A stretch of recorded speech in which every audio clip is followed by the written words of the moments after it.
Hello, you lovely, lovely people. Welcome back again to the channel. My back is still not right. It's getting better, but I'm kind of knelt down here because it gives a bit of a relief to the back. Uh, we all know, or many of us know, the things you can't do here and the things you can't own. But there's a lot of contradiction that I've heard from some people who said you can't do the things that I'm about to tell you that you can. And I know you can do these things because I've done them here. But one of the main things we can't do here is we can't own land. We really can't own land. But what we can do, we can own a house. If there's two things we can do with that. We can, and you probably all know this, but for the ones who don't, you're married to a Filipina or you've got a close Filipina girlfriend, you get the land in her name and you build your house. And for some of you that you've said, you've bought the land and you built a house, and a lot of you said, you get your names on the agreements and things like that. Well, it doesn't really hold up. Let me just say that, if you was to split up and you can say something like, well, my name is on the agreement on the land, with my wife's or partner's, it's still not going to stand you in a good stead in a court of law. You might get the Filipina to sell the house and give you some of the money or something like that. But that's one of the things that we know we can't do. We can't do. Now, I think what a lot of foreigners are doing is with their girlfriend or wives. I mean, I've never done this, but you can buy the land and it's in your wife's name or your girlfriend's name, but then you get an agreement made up where you're leasing the land, 50-year lease or whatever, 25, 50-year lease, and you build the house. So then, that way, it'd be very difficult for your girlfriend, if you split up, or your wife to actually chuck you off because you've got a legal agreement to say you're leasing the land which you built the house upon. Condominiums, I think most of us know the law with condominiums. Yes, you can own the condominium, but only a certain percentage of it. A Filipino has got to earn the majority percent. So, now let's talk about the things we can do. We can do. And again, I've seen many people saying you can't do these things. You can. You can. And one of these things is you can get a Philippine driver's license. And you get that driving license, or I got my driving license, purely with a conversion of my British license. Very painless to do. You can either, I didn't know, but when I first did my conversion, and the only document you need is your passport. Now, I've heard a lot of people saying some LTO officers have a different rule, meaning you've got to be here for so many months before you can do a conversion. Well, I think you're allowed 90 days on your British license or your foreign license before you have to convert or stop riding, stop driving your vehicle here. But I've heard of some people saying that the LTO office wouldn't do it because they haven't been here long enough. Well, I think I was here for 6 months, I think, when I first came here. It was a long time ago. And it was no problem at all. I just went in there and you just fill out a form. And there's a bit of a process you have to go through, but it was all done in a day. And it was a day because there's many people and you have to go to many different windows.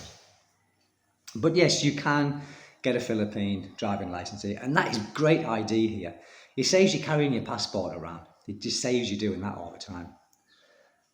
If you want to do something where you need ID, like if you're having some money sent over, you can just use your Philippine driver's license. It works great, really. Now, there is another thing you can do quite easily. Again, I've heard many people say that they had trouble doing it, but for me, it was painless, and I've done it a few times in a few different banks, and that gives it away. It's opened up a bank account here. I've opened up bank accounts in the Land Bank, the Producers Bank, and can't remember the bank because I don't really use it. Oh, what's it called? It's irrelevant anyway. But 3, it's not the BDO. I can't remember the name of the bank. First National or something like that. I can't remember. But anyway, easy. And this was before I had my 13. Oh, 2 of them was before I had my 13A. So 2 of them was just on tourist visas. I've had my land bank account for seven years plus.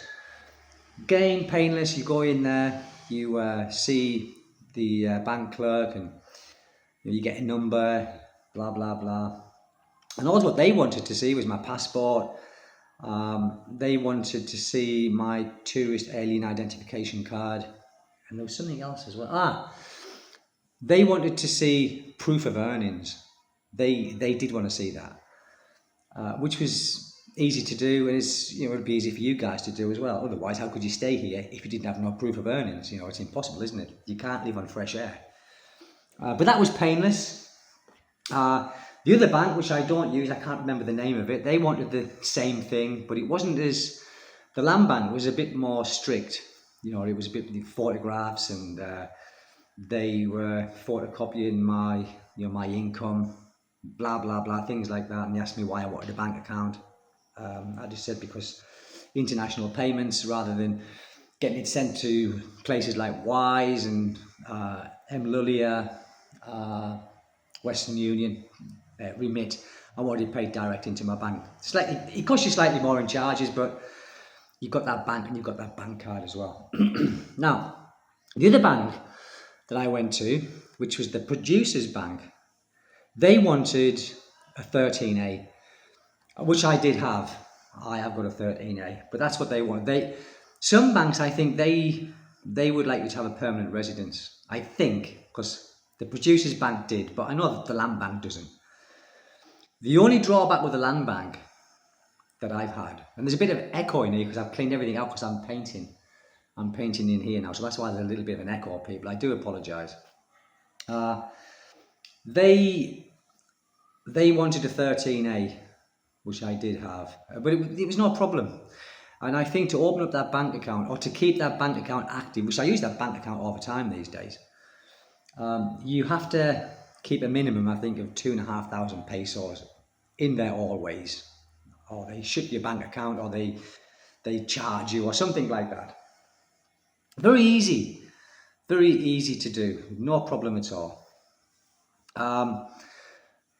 Now, this, I think, might be a debatable thing, but I was offered here, I never took it, but from the Land Bank, they sent me an email and asking if I wanted to take out a loan, and they offered me 3 million pesos, and I don't know if it's because I've had a bank account there with them for so long. And recently, about a year ago, I went to draw some money out of the Land Bank, and they asked me to update my details because I hadn't updated them for a long time.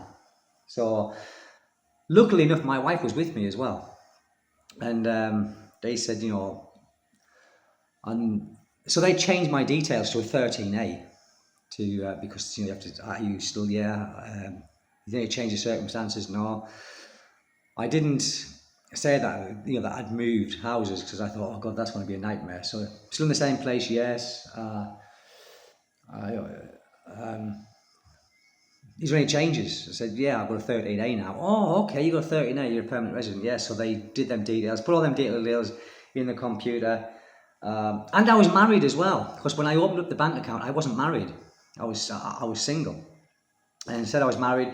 And my wife, for some reason, always carries a copy of the marriage license in her bag. Always does. I don't know why. She carries out a voter's ID and many things. So they said, have you got that? And he said, yes. So my wife gave it that. I said, oh, lovely. And then a little while after that, it wasn't long. I got an email asking if I'd like to take out a loan, and I was eligible for up to 3 million pesos. So I called the bank and I said, have you sent this by mistake, or is this just like a message that you send out to every customer? And they said, no, it's not a mistake, sir. You are eligible for that. But I never took it out. So many people might say you're not allowed to take a bank loan. Well, I was. I'm not saying you can be, but I know for a fact it is possible because I was actually offered that. So that is also possible to do, no problem whatsoever. Now, some foreigners might think that they're on a 13A or a SRRV, that is for a lifetime. Well, let me tell you, if you do a twattish thing here and you make a tit of yourself, it's not a given, meaning it's a privilege to have these long-term permanent resident visas. But if you make a prat of yourself, they can revoke that visa just as easy and as quicker than that you got it. There's a lot of people think, I've got a permanent residence, I can do what I want, I can do this, I can... Well, you can't. With the 13A visa, and this is another thing as well, you can work legally because you live in the country, you're supporting your wife and your family. A lot of people, I've heard this on some vloggers or a vlogger, I can't remember who it was, but he said, 13A you can't work. Well, yes you can, just put it into Google. Can I work in the Philippines on a 13A visa? Yes you can. Yes you can work here if you want to work here. And people might say, well, I work here, yourself, but on a tourist visa, you can work in the Philippines as long as the company is not based in the Philippines and you aren't working for a Philippine company. So for an example, if you're a vlogger or something like that, or you do online work and your company might be in England or might be in America, you can work and you can earn money legally on a tourist visa. You just can't do it if you are on a tourist visa and it's a Philippine company. You can't do it. But if you're on a 13A, it changes everything. You can work here legally. Owning businesses, it doesn't matter what visa you have, you can't fully own the company. The majority of the share of the company has got to be in a Filipino's name. So let's just say you open up a business, you're paid for everything, you have to have someone in there with you who owns most of that business, like 51% or 60% I think it could be, I don't know. But I know you can't own that business outright. Simply because it's the law of the Philippines. Now, I know many of my subscribers have got businesses here in the Philippines. They are, permanent residents and they have done very well with their businesses. Me, it's something that I wouldn't want to go down that road of doing. One, I don't want the headache and stress of having a business. And two, I just didn't come here to do that. So you can do that. On a tourist visa, no you can't. Like I said, on a tourist visa, you can't work. Now, I've been told, I've kind of looked it up, and having a YouTube channel, if you're a tourist, if you're on a tourist visa, it's a bit of a grey area. It's a bit of a grey area. If you're on a tourist visa, this is just what I haven't looked into it properly, but I don't think it's absolutely 100% legal if you haven't got the correct visa. So if you're on a tourist visa and you're earning money from YouTube.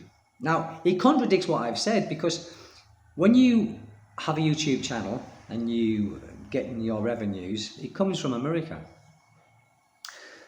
But it's the tax system. Now, YouTube take tax off you, but I don't know if you pay tax here. I really don't know. I don't know. Now, I pay tax in the Philippines. I pay 12% tax, not from YouTube. I don't earn enough from YouTube, but from my earnings. Now, I didn't have to declare that, but I did. I did declare it. So when I get my salary, I pay into that. I pay into the tax system here. Now, many of you might not do that. Many of you might not know you had to do it, but I think it's the law. Because when I got my 13A, I was talking to JRC, who did my visa for me. And I said, do I have to pay taxes in the Philippines if I'm working here? And he said, well, it's best you go to the municipal and talk to, because this is what's it called? the negotiator, which is the business part. And I went and asked them, and they said, hold on, we'll check. And I said, yes, sir, yeah. So I just pay tax. But it's only a very, very small amount. It doesn't matter. But there's a lot of things that many foreigners can do here that they don't know that they can do. Like I say, with the driving license, the bank accounts. And when you're on a permanent residence, or 13A SRRV and whatever other visas they are that gives you permanent residency, you can do a lot more. You simply can. I think you've got a bit more clout. On a tourist visa, you will always be a hidey-high. You will always be a hidey-high tourist, But when you've got permanent residence, it gives you a bit more clout.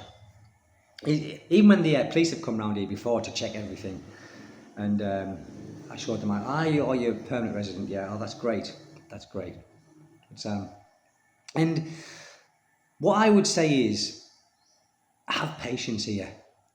That's another thing you've got to have. You have, and I can't stress that enough. You've got to have patience here. Keep your nose clean. Keep within the law. And you will probably have a bloody good time here, but there's a lot of you can't do that. I know there's a lot of you, it does your head in. It's like now I'm sat in here doing a video because the neighbours, which is about 150 yards away from me at the back of my garden, they've turned it off now. They had their music blasting.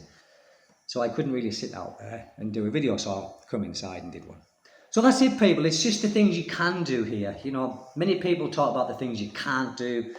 As well, you can buy a motorbike, you can buy a car, you can own that outright, no problem at all. So if you want to buy a bike, you want to buy a car or anything like that, yes, you can do that legally, and it does belong to you, not any Filipino or anything like that. That does belong to you, hook, line and sinker.